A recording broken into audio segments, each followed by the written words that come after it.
حضرت عبداللہ بن دینار رحمت اللہ تعالی علیہ آپ فرماندے نے میں حضرت عمر فاروق دے نال سا.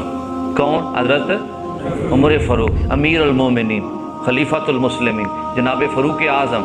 آپ فرماندے نے عبداللہ بن دینار میں انہاں دے نال نہ مکے جا رہا سا تے رستے وچ حضرت عمر ایک جگہ تے رک گئے آرام کرن واسطے. تانوں پتہ پہلا سفر ہوندے سن جانوراں تے جانور بھی تھک جاندے سن بندے بھی تے رستے تھوڑا جا آرام بھی کیتا جاندا. حضرت عبداللہ بن دینار کہندے نے حضرت عمر اوتھے رک گئے آرام واسطے.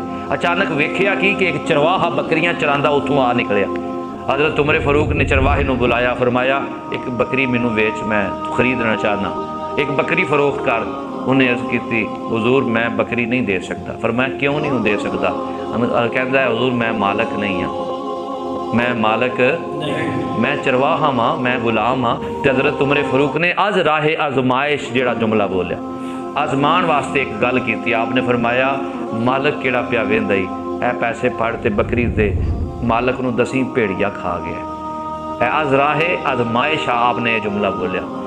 تے جیڑا جملہ انہیں پھر بولیا حضرت عمر دی چیخ نکل گئی. جیڑا او جملہ اگوں اس غلام نے بولیا اس چرواہے نے بولیا جس میں آپ نے فرمایا مالک نہیں پیا ویندا تو اے پیسے پھڑ تے بکری اڑا دے تے مالک نو آکھی بھیڑیا کھا گیا ہے. تے چرواہے نے عرض کیتی حضور مالک تے نہیں ویندا کل کائنات دا مالک تے پیا ویندا.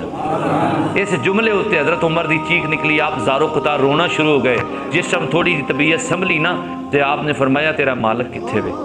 مالک نو بلایا گیا تے حضرت عمر فاروق رضی اللہ تعالیٰ عنہ آپ نے فرمایا یہ غلام ویچنا نہیں ہوں مینوں ویچ دے. حضرت عمر رضی اللہ تعالیٰ عنہ مالک عرض کردا ہے حضور تسی لے لو. فرمایا آپ نے پھر قیمت ادا کی تھی غلام نو خرید لیا. غلام نو خرید کے فرمایا غلام میں تینوں غلام رکھن واسطے نہیں خریدیا تو گل یہ جی کیتی ہے مینوں تو پسند آ گیا لہذا آج تو بعد میں تینوں آزاد کرنا.